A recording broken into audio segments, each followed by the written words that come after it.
நல்ல super gold foggy மார்னிங்கில் வெளியே போயிட்டு வர்றப்போ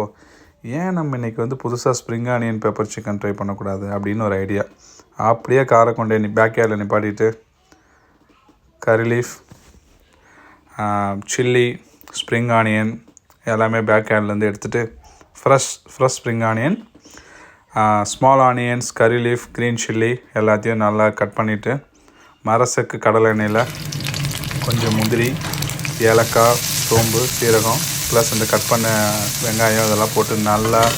வதக்கி விட்டுட்டு மேரினேட் பண்ணி வச்ச சிக்கன், அது கூட கொஞ்சம் கொரியாண்டர் பவுடர் போட்டு நான் மேரினேட் பண்ணுறதுக்கு கொஞ்சம் இஞ்சி பூண்டு பேஸ்ட்டு, கொஞ்சம் கருவேப்பிலை, கொஞ்சம் ஸ்மால் ஆனியனை போட்டு நசுக்கி மேரினேட் பண்ணி வச்சாச்சு. அதை நல்லா மூடி போட்டு வேக வச்சுட்டு வெந்ததுக்கப்புறம் பெப்பரை ஆட் பண்ணி ஸ்ப்ரிங் ஆனியன் ஆட் பண்ணி நல்லா ஒரு வதக்கி எடுத்து சாப்பிட்டா சும்மா அப்படி இருக்கும்.